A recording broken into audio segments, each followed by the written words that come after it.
Hello, Professor Baldwin and fellow classmates. My name is Maria Mirzai, and for my presentation topic, I chose schizophrenia.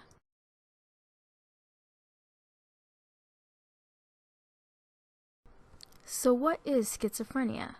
Schizophrenia is a serious mental disorder.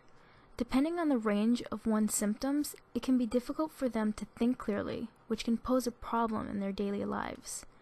People with schizophrenia generally have a hard time managing their emotions and making decisions. It is also referred to as split mind, due to the fact that schizophrenic people tend to be scattered in their thoughts. Schizophrenia can affect anyone at any age, but is generally diagnosed for men in their late teens to early 20s, and in late 20s to early 30s for women. It is usually very uncommon for children under the age of 12 to be diagnosed with schizophrenia, but there have been a few cases.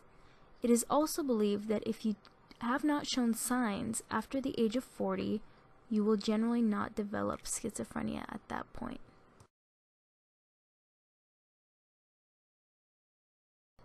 The signs and symptoms of schizophrenia can vary per person. Some people develop them very slowly, over several months or even years. For others, it can be an abrupt shift virtually out of nowhere. The disease can also come and go for some people in different cycles of relapse and remission. When most people think of schizophrenia, they think of hallucinations and hearing voices, and this is one of the most common symptoms. Other signs include strange thoughts and suspicions that someone might be watching or out to get them. Schizophrenia is just like a permanent state of psychosis. Generally, it is very difficult to diagnose it in teens because the early signs include isolation, drop in grades, irritability, and sleeping problems, which is usually quite normal for teens to exhibit anyway. On this slide, I have a picture of two MRI scans of 28-year-old identical twins. The differences are quite blatant. You can easily see the enlarged ventricles of the brain on the patient to the right, who is schizophrenic, compared to his brother on the left, who is well off. We're still not 100% sure what causes this illness, but research suggests that it is probably a mix of a few different things. It is generally thought to be passed on through genetics. This is especially true in those that have a family history of psychosis, or have immediate relatives that have the disorder. Another possible cause is thought to be brain chemistry. It is believed that there might be a problem with certain neurotransmitters, such as dopamine, in schizophrenic people. Drug abuse and very high levels of stress are also thought to be a sort of trigger for this illness. To properly diagnose schizophrenia, at least 2 or more of the symptoms have to be present for 6 months, such as hallucinations, delusions, scrambled thoughts, etc.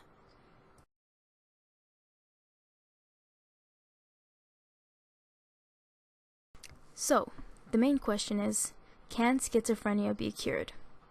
Unfortunately, there is no known cure for this illness. We still don't quite understand it as much as we could, and there's always continuous research being conducted to learn more about this strange disorder. On the bright side, though, it can be treated.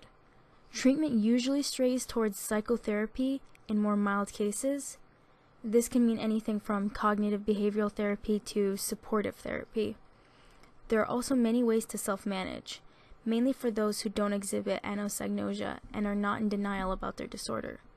For more severe cases, there are some antipsychotic medications that are used while coupled with psychotherapy.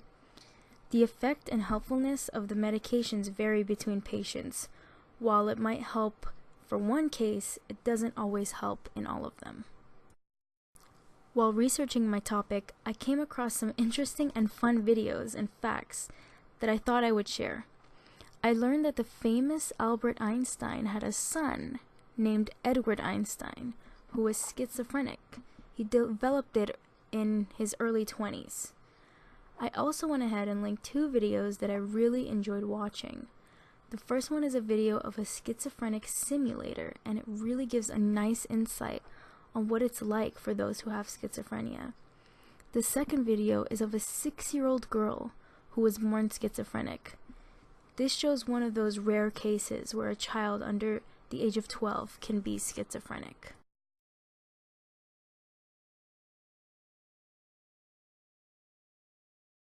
I want to thank you for watching and listening my PowerPoint presentation, and I wish my fellow classmates good luck on their